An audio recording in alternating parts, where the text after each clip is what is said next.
bom dia, boa tarde, boa tarde, boa tarde, boa noite, boa noite, boa noite. Eu não sei que horas são, nem você sabe uma altura dessa estudando física, então vamos lá. De qualquer forma, seja bem-vindo. Vamos estudar um pouquinho, tirar um pouquinho de dúvida, né? Fazer um pouquinho do que a gente gosta de fazer junto, né? Dar uma olhadinha nessa física sua linda, a física, ou eu, não sei. Talvez as duas, né? Então, gente, vamos embora lá. Vamos trabalhar hoje termologia. E termologia é a parte da física que vai estudar temperatura, calor e seus fenômenos térmicos envolvidos. Então, vamos começar diferenciando calor e temperatura.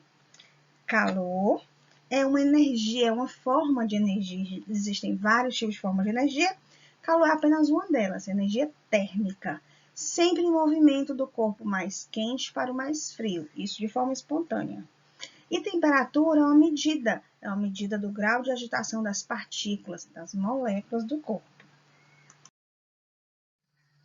Para medir temperatura, nós utilizamos as escalas termométricas com o instrumento que todo mundo já conhece, que é o termômetro, professora.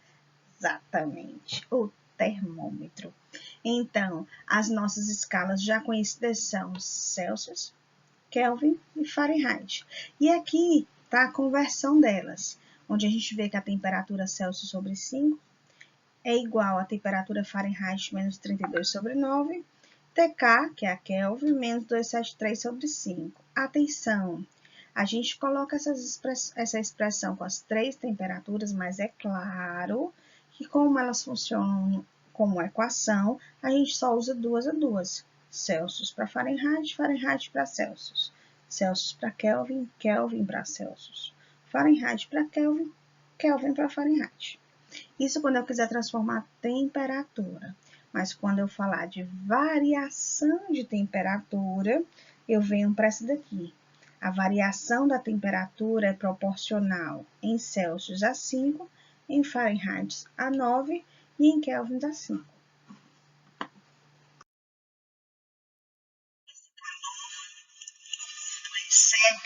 Ele é capaz de aumentar a sua temperatura, ou seja, aumenta o grau de agitação das partículas do corpo. Enquanto que, se ele perde, diminui a temperatura, diminui a agitação das partículas de um corpo. Mas como é que ele consegue ganhar ou perder esse calor? Através do que a gente chama de transmissão ou propagação de calor, que pode ser por condução, convecção ou irradiação. Condução acontece em objetos sólidos, como é o exemplo da panela aqui, onde o calor se propaga molécula a molécula, fazendo com que a gente tenha essa propagação de calor, onde o corpo vai aquecendo partícula a partícula. Quando eu estou utilizando líquidos ou gases, quando o meu meio é um meio fluido, é por convecção que esse calor se propaga. E ainda existe a propagação por irradiação, que quando acontece também no vácuo. A única forma de propagação de calor que acontece, que é possível acontecer pelo vácuo, é a irradiação, porque ela não precisa de um meio material. Enquanto a condução precisa do meio sólido, enquanto a convecção precisa do meio líquido ou gasoso, a irradiação não necessita de meio. Se tiver, não atrapalha, mas se não tiver, é a única que consegue passar por ele. E aí, nós entramos na calorimetria. Calorimetria é a medida do calor. Calor esse que a gente já sabe que se propaga por condução, convecção e radiação. A gente já sabe que é uma energia térmica. A gente já sabe que de forma espontânea vai do corpo mais quente para o mais frio. Mas existem algumas grandezas que a gente precisa lembrar. Capacidade térmica tem a ver com a relação entre a quantidade de calor recebido pelo corpo, ou cedido, é claro, e a variação de temperatura sofrida por ele. Calor específico é a quantidade de calor que 1 grama do material precisa para variar sua temperatura em 1 grau Celsius. Ou ainda eu posso dizer que é a razão entre a capacidade térmica do corpo e a sua massa. Importante capacidade térmica é uma característica do objeto, enquanto o calor específico é uma característica do material. Vou dizer melhor. A capacidade térmica de um copo de vidro é diferente da capacidade térmica de um prato de vidro, embora sejam feitos do mesmo material, certo? O calor específico é do material, é do vidro.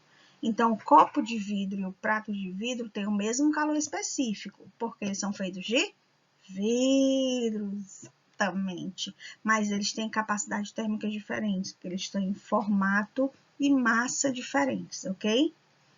Bom, esse calor que o objeto recebe ou cede, ele pode realizar dois servicinhos. Ou ele vai variar a temperatura do corpo, ou varia o estado físico. Quando esse calor é responsável pela variação da temperatura, seja ela aumentando ou diminuindo, ele é chamado de calor sensível. Quando ele muda de estado físico, calor latente. E aqui a gente tem as equações. Para a capacidade térmica, eu tenho que a capacidade térmica é igual à quantidade de calor recebida ou cedida pelo corpo, dividido pela variação da temperatura, que é temperatura, viu, gente? Não é tempo. Atenção, essa quantidade de calor deve ser dada em calorias, enquanto a temperatura nessas questões devem ser dadas em graus Celsius. Tá? A capacidade térmica também pode ser calculada pela massa vezes o calor específico.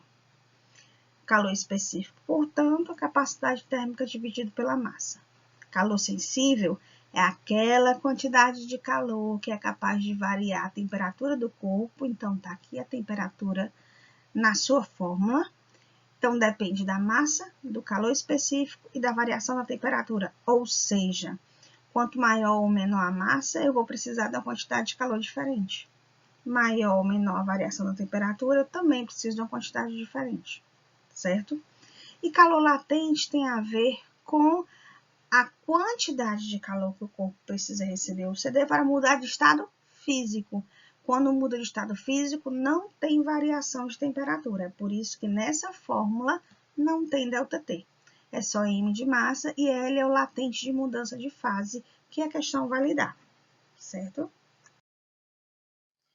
E para a gente terminar aqui essa aula de hoje, a gente fala um pouquinho das trocas de calor. O que acontece se eu colocar pedaços de gelo dentro de um copo com água? Ou um copo com suco? Ou um copo com Coca-Cola bem gelada para comer com bolinho, né? Delícia, um bolinho fofo de chocolate. Bom, o que acontece, né? Óbvio, qualquer criança de 2 anos vai dizer que o gelo vai derreter. E a temperatura da Coca-Cola, do suco ou da água vai baixar um pouquinho, vai ficar mais geladinho. Essa é a ideia, não é não? Exatamente o que a gente chama de troca de calor. Quando a gente mistura dois sistemas, no mesmo sistema, duas substâncias com temperaturas diferentes, essas temperaturas vão ser mudadas porque eles vão trocar calor entre si. O mais quente vai ceder calor para o mais frio. Então, o calor cedido, que é sempre negativo, mais o calor recebido, que é positivo, vai ser igual a zero, certo? Eu só posso receber o calor que me for dado. Se não é dado, não é recebido. E eu só recebo o que é dado. Então, para qualquer tipo de troca de calor, o calor cedido mais o calor recebido tem que ser igual a zero. Ou seja, o calor mudado, trocado nesse processo, a soma de todos eles, sempre igual a zero. Então, vamos lá? Agora fazer umas questõezinhas, exercitar, e depois a gente tira dúvida. Beleza? Beijocas fofos. Até mais, viu?